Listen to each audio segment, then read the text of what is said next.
Apollo 11, Apollo 11 exhibit that was traveling around the country. It was a 360-degree immersive experience. And I worked on the one at the Rose Bowl. And I took lots of photos. It's too bad that I can't share them with you all, but it was just an amazing display of everything Apollo, from the beginning to the very last mission. So that was very exciting for me to be a part of. Awesome. I have a 8-year-old daughter named Luna, and the first time we went to the space station, her and I were on the East Coast anyway, so we went down to Florida and Cape Canaveral to see the launch, but the launch got delayed, so we missed it. But we went out to the beach one morning for sunrise and did a long walk as far as we could down until there was a fence, and so we got as close as we could to this launch pad. But it was still off in the distance, but we could see the same site, a Falcon 9 rocket on the same launch pad for the last time we were there. Yeah, and then we also went to the Kennedy Space Center Museum, and we see the SLS rocket on the pad as well, which is the giant new NASA's rocket that is currently planned for November to launch a mission around the moon. And then the second mission is planned to go to the moon. Yeah, it's incredible to be there. Back in the mid-90s, we went to Cape Canaveral and stayed in Cocoa Beach, and we did see a rocket launch. My daughter was only about 5 at the time, and she met another little girl on the beach whose uncle was one of the astronauts going up in the spaceship, and they invited us to a launch party the night before the launch. So that was really cool.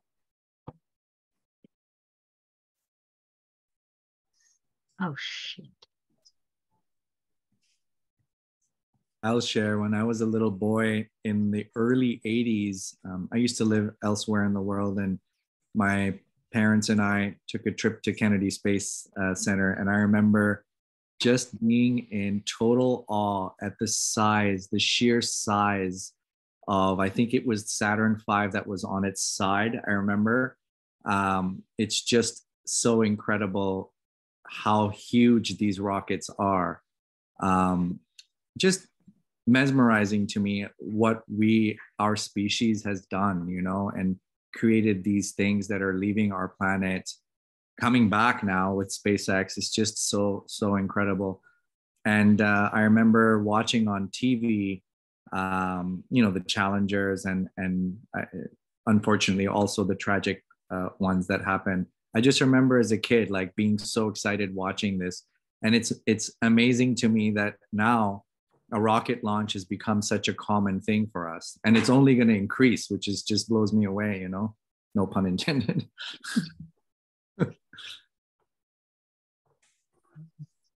I went to the Kennedy Space Center a couple of years ago and had a similar experience. Not only was I blown away by the size of these rockets, but the noise and the sound of the launch is, you'll hear it a little bit through this feed, but it doesn't do justice to, not only do you hear it, you can feel it in your body as it's taking off. And you think about how powerful those jets must be, because it is a little far away. It's not like you're not sitting right under it and you're still able to feel the roar. So that was eye-opening to me of how just how powerful those engines must be. I went to the History Museum down in Los Angeles when the space shuttle was on display, and standing underneath that thing was just incredible how big that thing is. But the closest I've ever been to space is my dad was a pilot in the Navy in World War II. And when I was a child, maybe 7, 8, right around that time, he used to go rent little Piper Cherokees and take me up flying, and he would let me grab the controls. Of course, his hand was still right there, but I would do loop de loops and 360s and dead dives. No, I'm just kidding. But that was always a lot of fun as a little child. Holy cow, being flying up there in the air. Wonderful, wonderful memory. I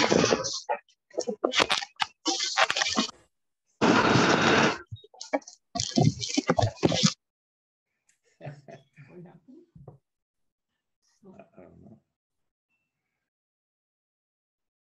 Hey, Ben, Yes. can you tell me how many G's do the astronauts experience during the height of launch? What's the maximum G's? I don't know. I'm gonna guess like 7, but I don't know though.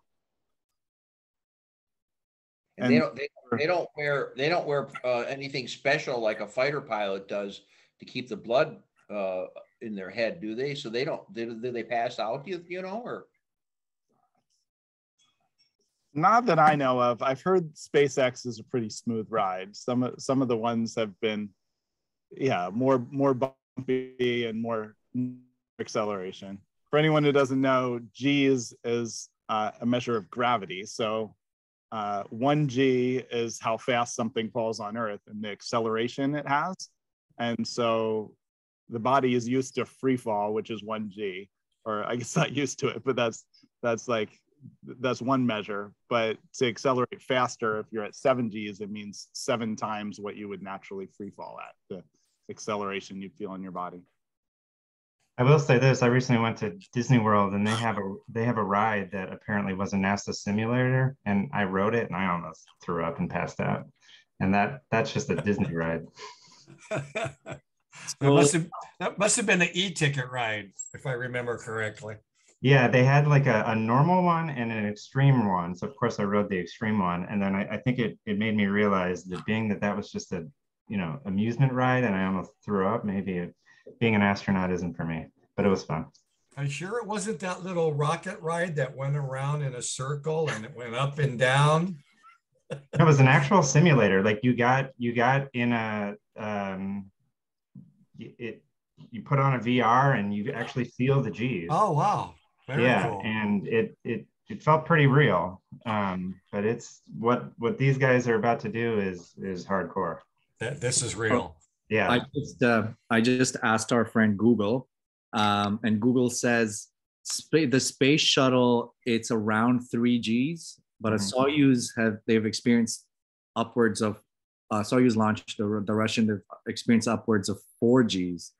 And I don't know if anyone's watched the new Top Gun movie, but in it, Maverick, he flies this plane and reaches 10G. So if you think about it, this rocket's like 3-4G. So how realistic was the movie? Anyway. He's Tom Cruise, so he can I think you should go on IMBD and report that right away. That's right. As a falsehood or a misspoken fact. Tom Cruise. Yeah. Has anybody ridden the zero gravity, the zero aircraft, done parabolic flight? I was just in Vegas a couple of weeks ago, or maybe less than a week ago, for the Aerosmith show. And that was actually on my list to do that gravity, or even the simulated where you jump out of a plane or something. And it didn't happen, but I would imagine it's pretty cool. Yeah, and that intro scene of Top Gun Maverick, he hits Mach 10, which is good for him. No way.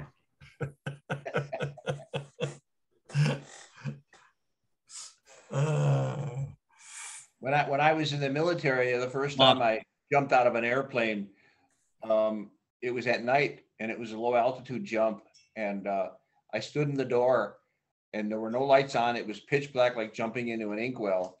And the jump master put his foot on my butt and said, "Are you waiting for a written invitation?" and pushed me out. That was a really strange experience, you know.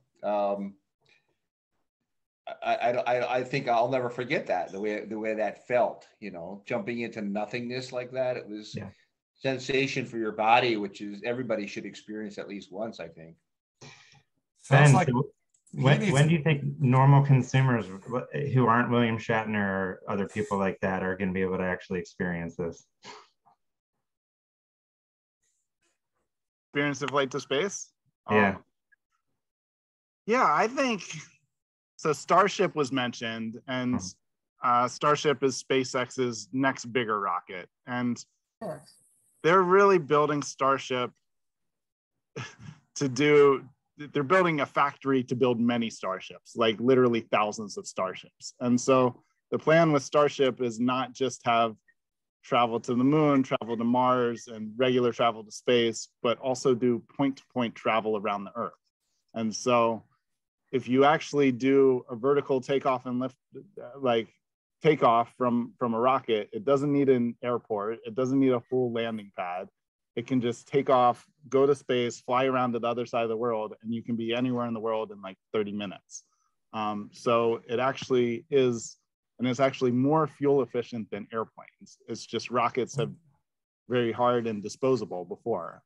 So I believe, and SpaceX's plan is to replace essentially like business class travel by flying through space to the other side of the world. And that's planned for like 6, 8, 10 years from now. So I do think that you'll be able to go on a ride around the Earth in 10 years for an affordable price. And then I don't know how long, but probably people will be living permanently on the moon starting in 8, 10 years from now, and then on Mars not too long after that. And at some point, a lot of this is being built by robots and 3D printed structures and habitats, and there's a lot of effort to make space settlement happen quickly once the technology is there, and there's a lot that scales. So I think we'll be able to, both fly to space, but then there's a number of companies building private hotels in space, which will start being ready in like the 5, 8, 10 year time frame. And so I think it's going to happen a lot quicker than a lot of people imagine. And once it starts happening, it'll grow quickly. And really affordable space travel, like the rockets are becoming solved. And then it really is like 1,000 times cheaper to get to the moon than it would have been a long time ago. Or you can't even get there right now. But it'll become affordable and more commonplace. So we turn the audio on. That's awesome. Yeah, we are about 3.5 minutes out from launch, so I'm going to just warn everyone. I'm going to turn the audio on now. So we're seeing that's the strong back. They're pulling back. Are you guys able to hear this? Yes. Very, very quickly, I was able to figure out how to share a couple of photos from that Apollo 11 50th anniversary event, if you want to go to the chat box. Stage 1 LOX load is complete. And there we go, all of the oxidizer loaded on stage 1. Soon we'll hear that stage 2 LOX load is complete, and that will be the last propellant call out we'll hear today. Now less than 3 minutes until launch. Dragon is in terminal count and is on internal power. All right, there we heard the good news that Dragon is now on internal power. Again, the white clouds that you see there at the base of the Dragon trunk, totally normal. That's just the vapor from the liquid oxygen. Again, second stage now wrapping up its LOX load. Excuse me, first stage wrapping up its LOX load just a few minutes ago, and now moving toward wrap up of second stage LOX load, which will complete at T-minus 2 minutes. Coming up on 2 minutes until liftoff, standing by for word that stage 2 LOX load has been completed.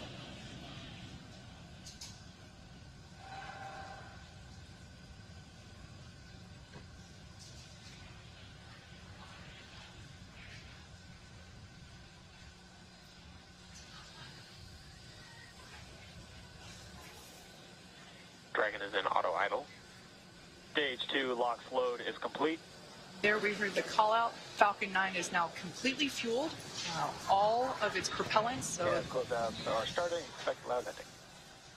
all of its propellants, and we can see that leftover liquid oxygen now being vented or released, now flowing further away from the vehicle. So nearly 1 million pounds of liquid oxygen in RP1 now on board Falcon 9. It is fully loaded and ready for launch. And coming up at T-minus 1 minute, we'll hear that Dragon is in countdown. Its flight computer will switch to countdown mode, and we'll hear that the flight termination system on Falcon 9 is armed. STS is armed. Falcon 9 is in startup and is now controlling. And there you heard it. Dragon is in countdown. Dragon's flight computer in countdown. The flight termination system now armed. Here we go, Ricky. We should get the final go for launch from SpaceX launch director Mark Dragon, Surtees. SpaceX. Godspeed. Go for launch. SpaceX Dragon. Godspeed. Go for launch. SpaceX T-minus reports 30 go. seconds. Crew reports go. 30 seconds until liftoff.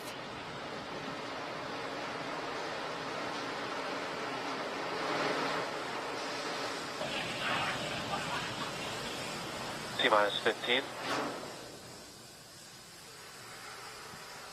10, 9, 8, 7, 6, 5, 5, 4, 3, 2, 1. Engines full power, and liftoff.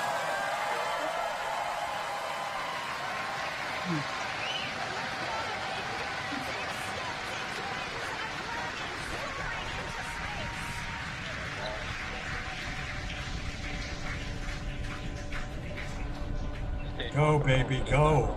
Vehicle is pitching downrange. Stage 1 propulsion is nominal.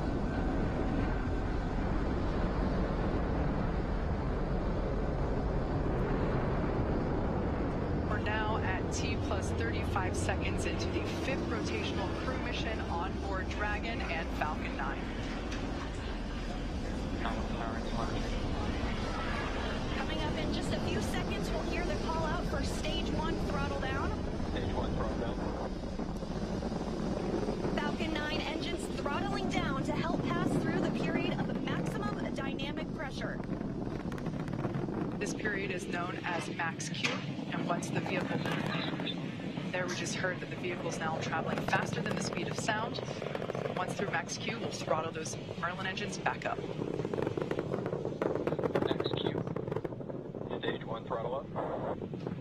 Stage 1 throttle. Stage 1 Bravo. Copy 1 Bravo. That call out for Wonderful. 1 Bravo means we're in the second and final abort mode for the first stage, continuing to get good performance. The crew is already pulling over 2 Gs. And next up is going to be a couple of events in rapid succession. First will be engine chill on the second stage and back engine. And there you heard that call out. And then we'll have MECO, or main engine cutoff, where the 9 engines igniting will cut off in preparation for second stage separation. Then we'll see the single Merlin vacuum engine on the second stage ignite and continue to carry the Crew 5 astronauts to orbit. Just like we did on first stage, that MVAC chill is intended to help pre-chill the hardware prior to the full flow of that densified liquid oxygen. Stage 1 throttle down. At this point in time, those 9 Merlin engines are beginning to throttle down in preparation for MECO, or main engine cutoff.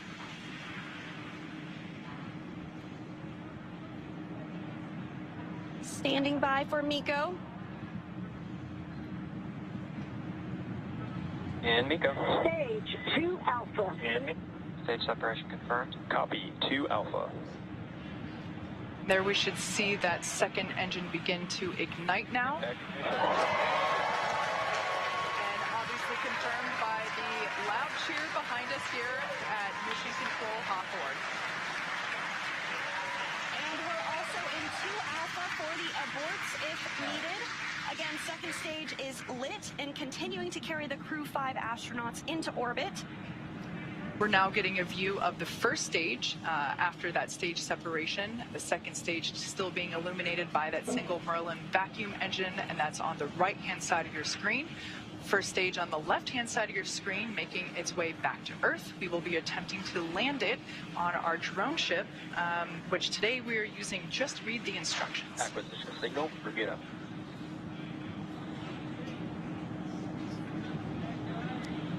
And we did hear that acquisition of the ground station in Bermuda. The first stage is continuing to make its way back to Earth, and the second stage is going to continue. Very exciting stuff. Another good call. This is at the launch of the LifeShip for the people who put their names in DNA. So I put Jacobs on there. Commander Nicole So he's on his way to outer space. You can also sort of see the Space Coast there in the background of the first stage on the left-hand side of your screen. It also looks like you can actually see the thrust plume created by the first stage as it's now rotating just out of screen.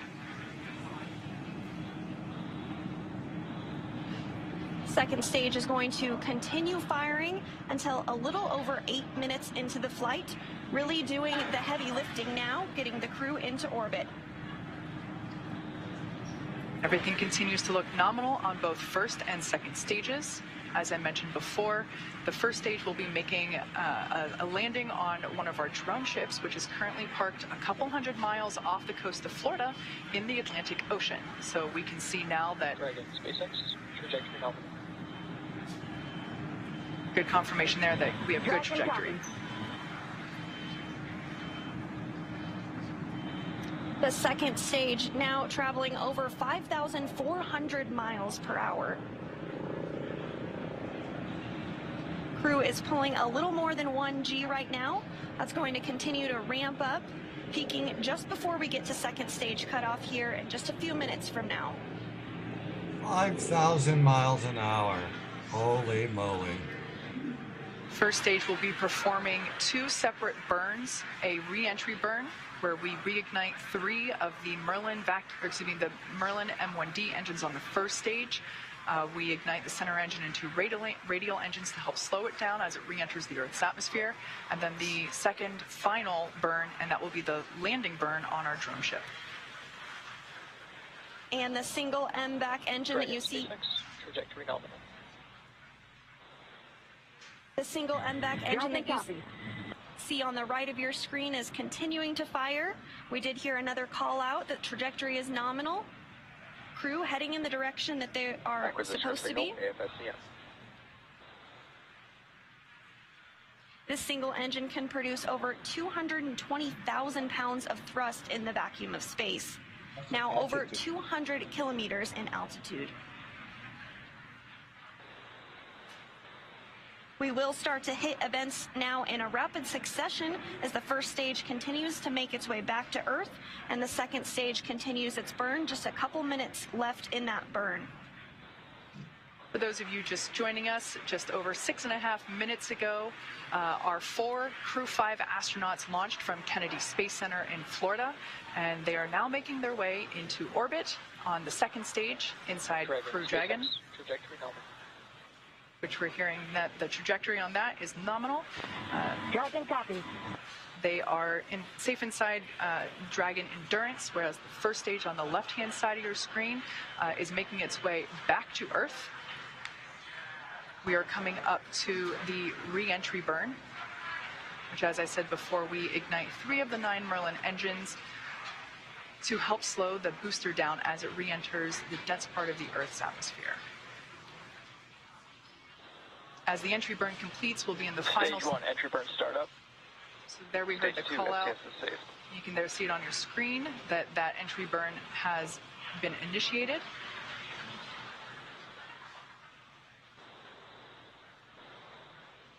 And as that entry burn completes, we'll be in the final different abort phases here shortly, which essentially correspond to areas along the very northeastern seaboard of the U.S. Stage 1, entry burn shut down. Great news, that entry burn was shut down, and then those last all the way across the Atlantic off the coast of Scotland for those abort zones.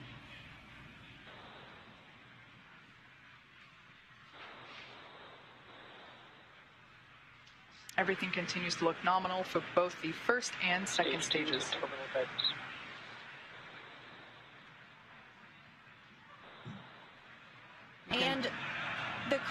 with the second stage still attached, is now traveling over 13,000 miles per hour.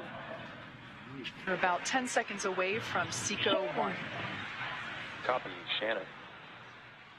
Shannon, that call out for Shannon, Ireland, indicative of our final abort zone. After this, we'll see second stage shut off, and we'll be listening for confirmation of a good orbit, which tells us the crew and Dragon are exactly where they need to be.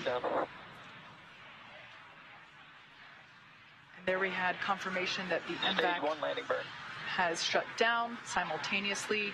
The entry. SpaceX, nominal orbit insertion. And you heard that call for a good insertion. We will coast for a few minutes. Look at there that. We can see the drone ship coming into view as Falcon 9 attempts. Stage 1 landing leg deploy. See those landing legs have now deployed. And as you can see on your screen, that's amazing, just amazing. By the clapping and cheering behind me, Falcon 9 has landed on our drone ship just through the instructions, parked off the coast of Florida. Incredible. And again, that second stage separation will be coming up just a couple of minutes now. We do coast for a few minutes after second engine cutoff to allow any rates or motion to dampen out and settle. And looks like we're going to get a view of the second stage as it separates here shortly. We did hear that the crew has been successfully inserted into a good orbit.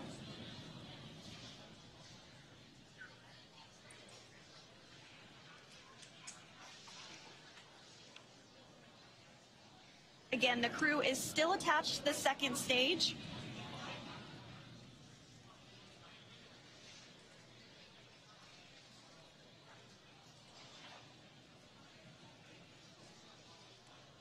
We are expecting stage separation to occur in just over a minute from now, about 1 minute and 8 seconds.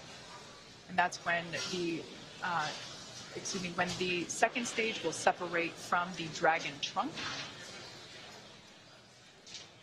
The Dragon trunk is the part of hardware where we are able to house the cargo that is able to be exposed to the vacuum of space, as well as the solar panels which help power Dragon while it is on orbit.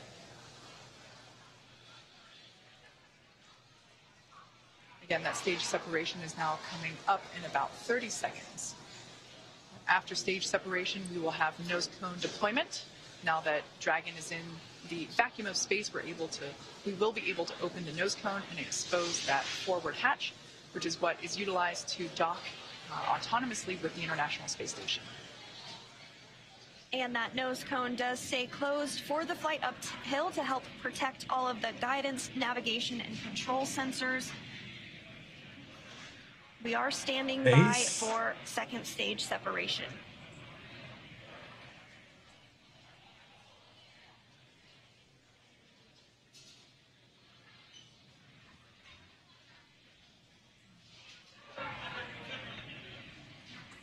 And there is separation. Dragon separation confirmed.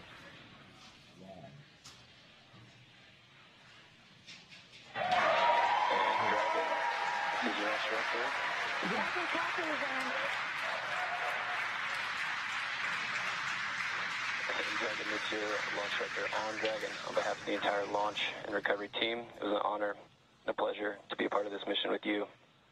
And while October 3rd may belong to the Mean Girls, October 5th will forever belong to Crew 5. Godspeed, Endurance. Cheers.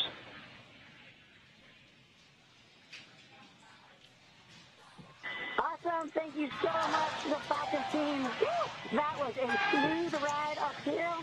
You got 3 rookies that are pretty happy to be floating in space right now, and 1 veteran astronaut who's pretty happy to be back as well. Let's see what you got to say, Coochie. Falcon team, it was a smooth ride, and I see all the 3 happy faces here back in 0G, and I appreciate all the help to give us a smooth ride and training. And thank you so much. JAXA の支援隊の皆さん、非常にスムーズな打ち上げでした。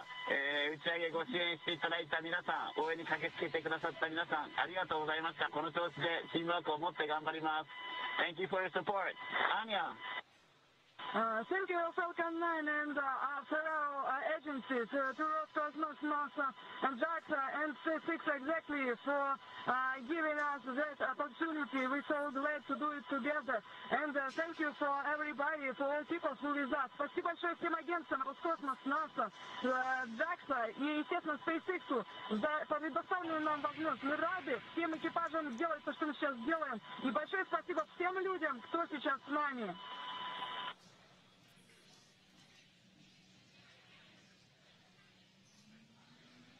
Really nice words there from the Crew 5 crew, as well as... And Dragon Falcon 9C, thanks for the words. Had a great ride. Have a good mission. We'll see you later. A wonderful Mean Girls reference there by Launch Director Mark Soltis, and then we just heard from Chief Engineer Dan Alex. And we just heard our first Quindar tone, indicating the crew is in space. Dehumidifier activation and service section Draco checkouts. Expected loss of signal, New Hampshire. Dragon copy. And Kate, it did look like we were getting our first views of that mic. No, I think we lose the signal. Wow. Especially the landing. It's just incredible what SpaceX has done, and yeah, how well executed these are. Some of these boosters have launched 12 times. So they've really just like paved the way for reusable rockets and making space accessible. And yeah, it's super excited to be part of this mission. And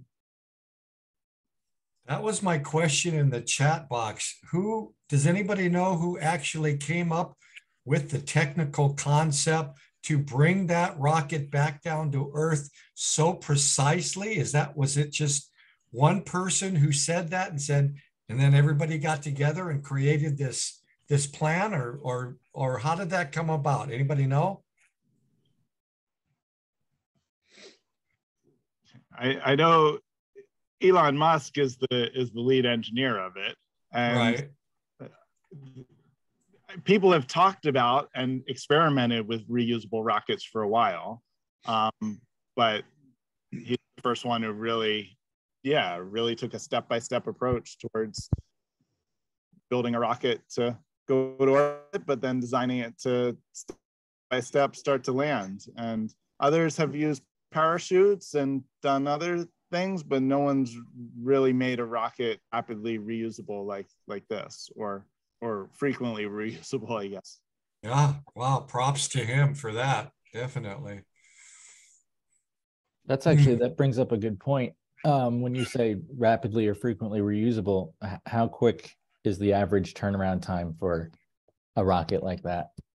I think it's not that quick on these. I think it's on the order of several months, but I'm not sure. And then they've increasingly, I don't think the second stage they've done anything with reusing those, but then the nose cones, which separate off that's when it's not with Dragon, when it's with a that gets deployed, the nose cones, they float down with parachutes, and they've done various things to try to reuse those, and I think they've reused some. But the main thing stage, but with Starship, for instance, everything on Starship is essentially reusable, where the first stage goes up and then comes back down, and then the second stage goes to orbit, or the second stage is the Starship. So yeah, everything on Starship will be reused, which allows it to just fly for the cost of fuel, essentially. Incredible. Jeez. Hey Ben, I was watching a program with Elon Musk was discussing the trip to the moon, and he was talking about the cost of going to orbit, and he said that the reason they looked into reusing the rockets was because of the cost. The cost was $1 million a ton And he said his goal was to get it down to less than $100,000 a ton in order to make it financially feasible and practical. And the reusable rocket idea was part of that overall plan. And it looks like he's done it. Looks like he's on the way. Yeah, it's incredible what SpaceX has done. I've toured the factory and been in there and flown a bunch of satellites on SpaceX rockets, and yeah, it's incredible. I got to see where they design the spacesuits, like there, and it's just done so well, and such gorgeous engineering, and so simple, and so just really taking approach of rethinking from first principles what is actually needed, and not following a lot of just because it's been done this way for a long time, and really it's gotten to beautiful, simple solutions that are change the way we think about rockets. That's fascinating. I'll never forget. I think, correct me if I'm wrong, it was the Falcon Heavy, I think, that had the 2 boosters. I'll never forget when the both of them landed together. If you remember the visions of that, that was like, just like so incredible to witness. Like they both just landed like at the same time together right next to each other. I believe it was the first Falcon Heavy trial, I think. When they launched the Tesla Roadster, the red Tesla Roadster. I think that's what it was, right? Yeah. Launched it around Mars. Yeah. Yeah, that was a monumental. I've installed many Tesla charger systems, if that's anything, as part of my electrician's world. Ben,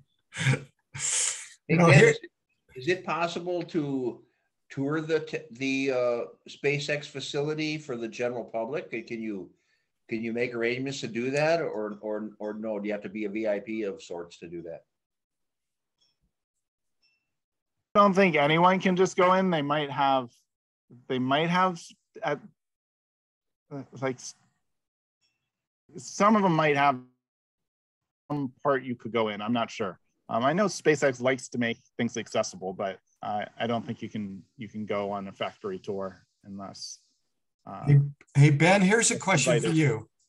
I happen to be in and around the Forum area for a show one day. This was a few years ago, and all of a sudden, I saw this very, very, very long tunnel with the SpaceX logo on it.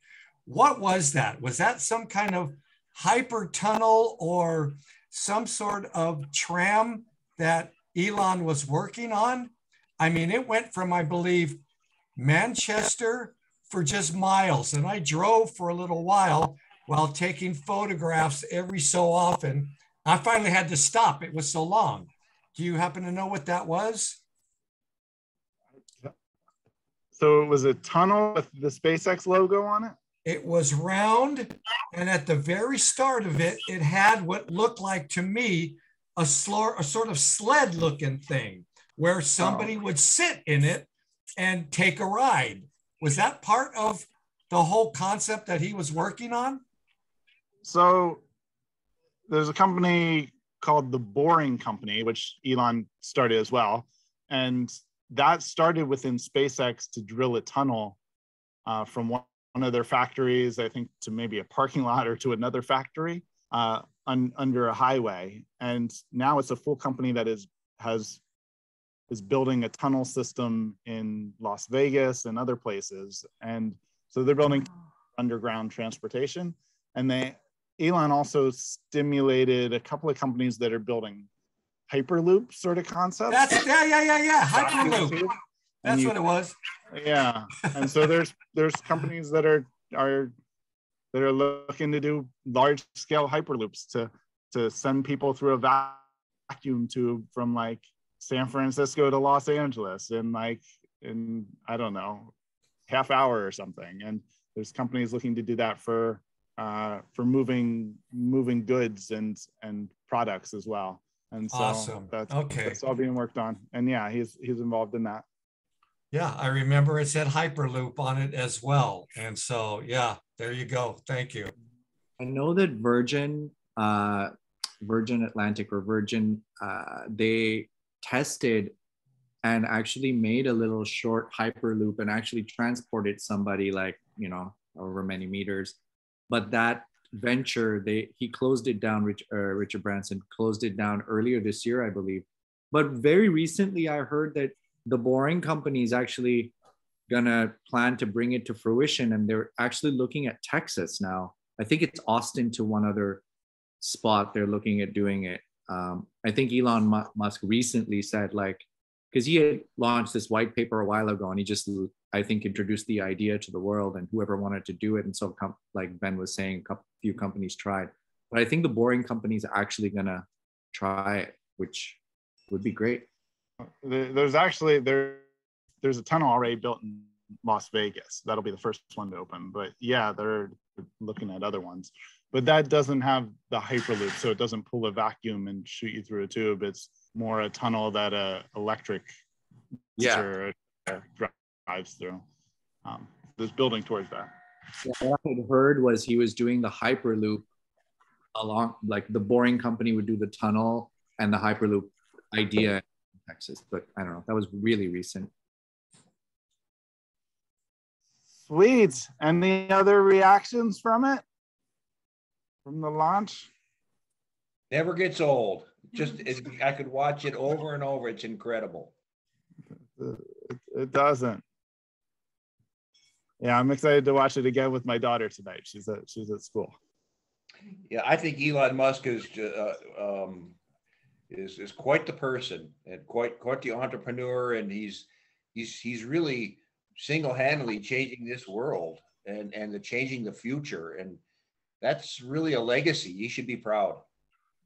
Well, I heard on the TV this morning, is he going to go through with his purchase of Twitter or not? I'm just confused. Yes.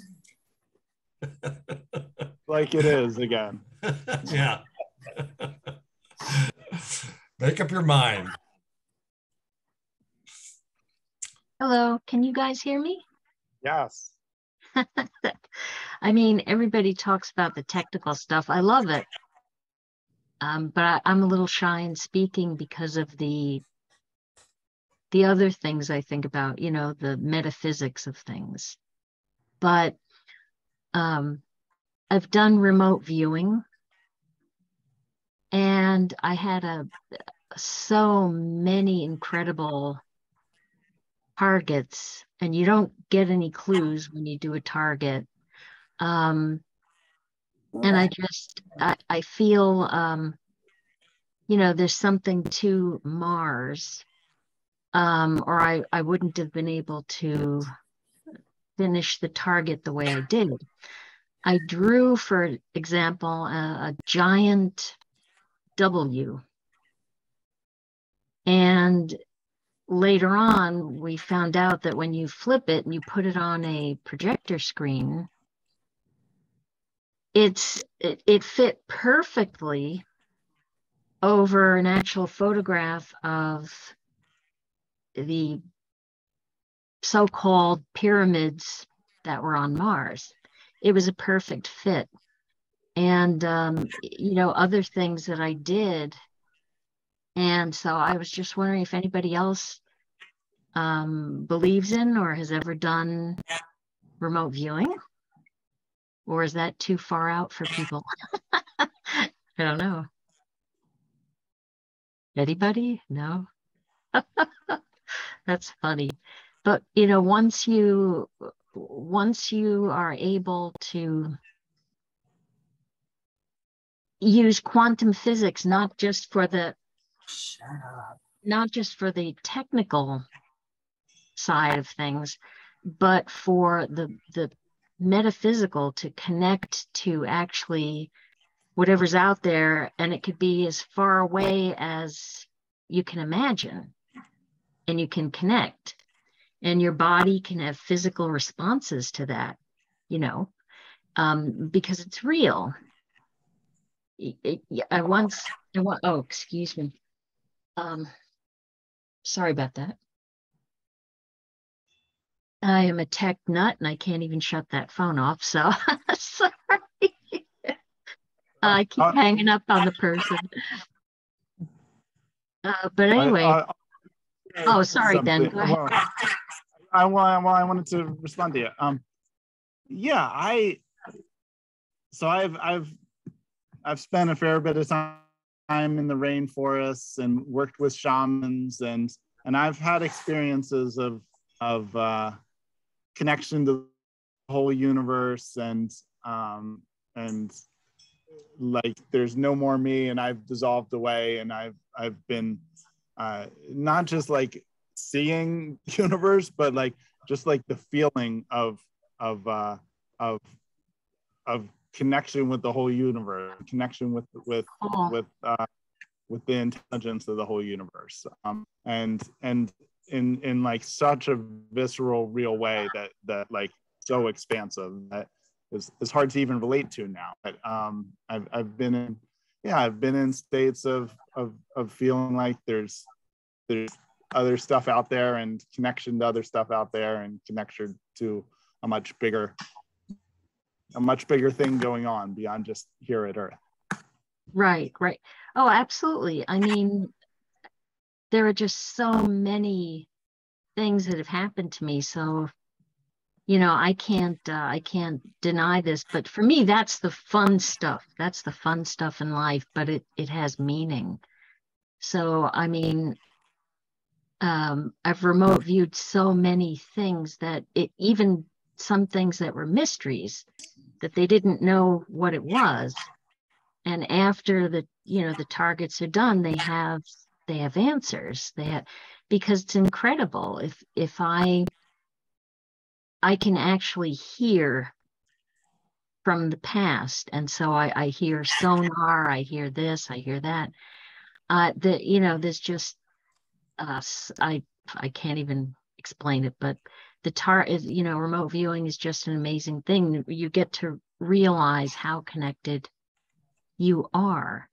And then in these ways, I'm interested in healing the body and changing the DNA. And I've done so. I've done so much for this body because I've got I have 1,000,001 injuries, physical injuries. So I've had to fix those, but the particular mitochondrial DNA haplogroup that I have is one of the most unstable there is. But for me, that's a very good thing. To me, I see it as you can manipulate it better, and I can manipulate it better. So I really love this, and this I can connect also to my DNA going up to the moon, maybe eventually to Mars, who knows. But so those are the things I really enjoy, because I've seen the power of remote viewing. It's you don't even have to do anything. You just let go, and the mind knows how to become non-localized. It knows that automatically. That's why no matter who you are, you don't have to get any clues as to how to find a target that's given to you, and they don't tell you what the target is. So you're just able to, the mind somehow becomes part of the whole, the whole consciousness. And so, I mean, if I believe if physicists were more open to, let's say at nighttime when they're at home, just letting go for a minute, they'd come up with more ideas on how to better evolve standard physics and quantum physics, and that type of thing. So that's what I wanted to get out there. And thank you for listening. And sorry for the text. Thank you for sharing. And yes, there's so much to learn at the edge of spirituality and science, and yeah, we're we're getting confirmation of a lot of things that are extra senses and extra awarenesses that that really, yeah, I'm excited to just see as we continue to learn and get more get more understanding of all these things. Something super. I'll bring it back to what's coming up next. I think someone shared that it's docking at 3:57 p.m. Eastern time tomorrow. We weren't planning on doing a get together.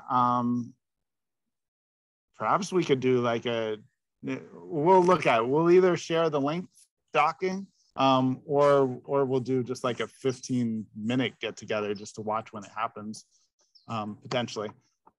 And yeah, this was awesome. This was the time we planned on doing this for. So I think anyone can drop off, or like if anyone has any additional questions, we can stay on for a little bit longer.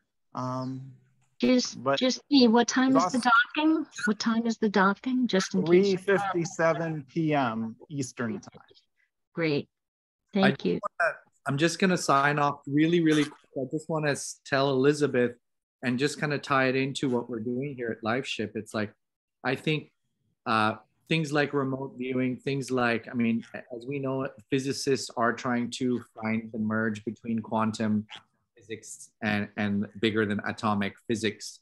So I think like things like entanglement, us sending our DNA out there, yes, entanglement, all of these things, I mean, who knows what's out there and what's real. And I think part of science is just being humble and understanding that there's a whole universe of things to learn. And I think that's part of what we're trying to do here a little bit at LifeShip too, is starting these initial steps in realizing that we are actually connected in all shapes and forms to this grand expanse, and so us sending our DNA out there, making a connection with another part of space is really, really a step towards all of that. Anyway, I just wanted to share that. Thank you. It's been really, really great experiencing this with you. Thanks for putting this all together. Chris, Ben, so amazing. Thank you. Good to see you, BJ. Yes, thank you all. This is an experience I will remember forever. So much appreciated.